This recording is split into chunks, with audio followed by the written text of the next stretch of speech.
പശ്ചിമേഷ്യ ഏറ്റവും അധികം ഭീതിയോടെ കാണുന്ന ഒന്നാണ് അമേരിക്ക ഇറാൻ യുദ്ധം.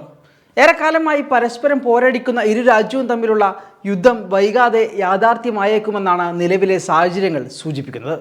അമേരിക്കയുടെ പ്രസിഡന്റായി ഡൊണാൾഡ് ട്രംപ് വീണ്ടും അധികാരത്തിലെത്തിയത് മുതൽ ഇരു രാജ്യങ്ങളും തമ്മിലുള്ള വൈര്യം അതിൻ്റെ സമീപകാലത്തെ ഏറ്റവും അപകടാവസ്ഥയിലേക്ക് എത്തിയിരിക്കുകയാണ്. ഇറാന്റെ ആണവായുധത്തെ ചൊല്ലിയാണ് സ്വന്തമായി ആണവായുധം കൈവശമുള്ള അമേരിക്ക എക്കാലവും ഭീഷണി മുഴക്കാറുള്ളത്. ആണവ കരാറിന് വഴങ്ങിയില്ലെങ്കിൽ ഇറാനുമേൽ ബോംബിടുമെന്ന അമേരിക്കൻ പ്രസിഡന്റ് ഡൊണാൾഡ് ട്രംപിന്റെ ഭീഷണിയും അതിന് ഇറാന്റെ പരമോന്നത നേതാവ് ആയത്തുള്ള ഖമേനി നൽകിയ മറുപടിയും ഗൾഫ് മേഖലയിൽ വീണ്ടും സംഘർഷാവസ്ഥ സൃഷ്ടിച്ചിരിക്കുകയാണ്. അമേരിക്ക അല്ലെങ്കിൽ അതിൻ്റെ സഖ്യകക്ഷികൾ ഇറാനിൽ ആക്രമണം നടത്തുകയാണെങ്കിൽ ശക്തമായ പ്രതികരണം ഉണ്ടാകുമെന്ന് ഇറാന്റെ സുപ്രീം ലീഡർ ഇതിന് തിരിച്ച് മറുപടിയും നൽകി കഴിഞ്ഞു. സഹകരണമാണ് ഇറാൻ ലക്ഷ്യമിടുന്നതെങ്കിൽ ചർച്ചയ്ക്ക് ഒരുക്കമാണെന്നും മറിച്ചാണ് തീരുമാനമെങ്കിൽ ഏതറ്റം വരെയും പോകുമെന്നും US സ്റ്റേറ്റ് മുന്നറിയിപ്പ് നൽകിയപ്പോൾ ഭീഷണിയും അടിച്ചേൽപ്പിക്കലും കൊണ്ട് വഴങ്ങുമെന്ന് കരുതേണ്ടതില്ലെന്ന് ഇറാൻ അമേരിക്കയെ ഓർമ്മിപ്പിച്ചു. ആ ഓർമ്മപ്പെടുത്തൽ വെറുതെ ഉള്ളതല്ല. കാരണം ആണവ വിഷയവും പറഞ്ഞ് അമേരിക്ക ഈ ഭീഷണി തുടങ്ങിയിട്ട് കാലം ഏറെയായി. പക്ഷേ ഒരു ഭീഷണിക്കും ഇറാൻ വഴങ്ങിയിട്ടില്ല എന്നതാണ് സത്യം.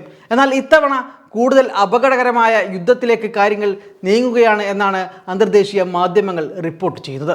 ഇതുവരെ ഇരുവരും അവരുടെ സഖ്യകക്ഷികൾ മുഖേന ഏറ്റുമുട്ടിയിരുന്നു. എന്നാൽ ഇന്ന് ആ സംഘർഷം തിരിച്ചു പോകാൻ കഴിയാത്ത സാഹചര്യം എത്തിയിരിക്കുകയാണെന്ന് വിദഗ്ധരും പറയുന്നുണ്ട്.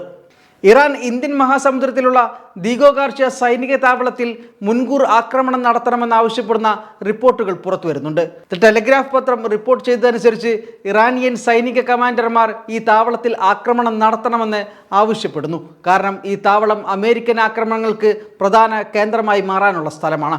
മുൻകൂട്ടി ഇവിടെ ആക്രമണം നടത്തുന്നതോടെ അമേരിക്കയുടെ ഇവിടെയുള്ള മേൽക്കൈ ഇല്ലാതാക്കാനും ഇറാനെതിരെ ആക്രമണം നയിക്കാനുള്ള ബേസ് ക്യാമ്പ് ഇല്ലാതാക്കാനും ഇറാന് കഴിയും. അതേസമയം ദീഗോഗാർഷ്യ താവളത്തിലേക്ക് അമേരിക്കയുടെ B-2 സ്പിരിറ്റ് ബോംബർ വിമാനങ്ങൾ എത്തിയതായും റിപ്പോർട്ടുകളുണ്ട്. B-2 സ്പിരിറ്റ് ജെറ്റുകൾ ഏറ്റവും ആധുനിക വ്യോമ പ്രതിരോധ സംവിധാനങ്ങളെ മറികടക്കാൻ കഴിവുള്ളവയാണ്.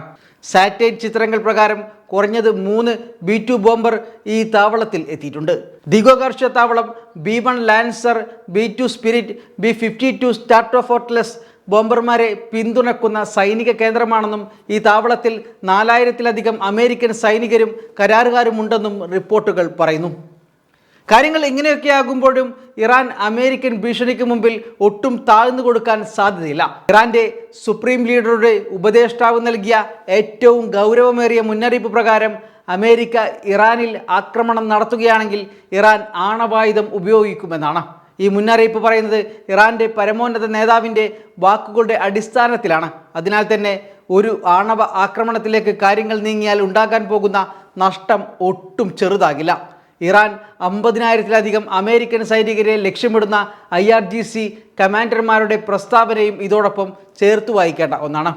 ഇറാനിയൻ ബ്രിഗേഡിയർ ജനറൽ അമീർ അലി ഹാജിസാദെ അമേരിക്കൻ ഗ്ലാസ് ഹൗസിലാണ് ഇരിക്കുന്നതെന്ന് മുന്നറിയിപ്പ് നൽകിയിട്ടുണ്ട്.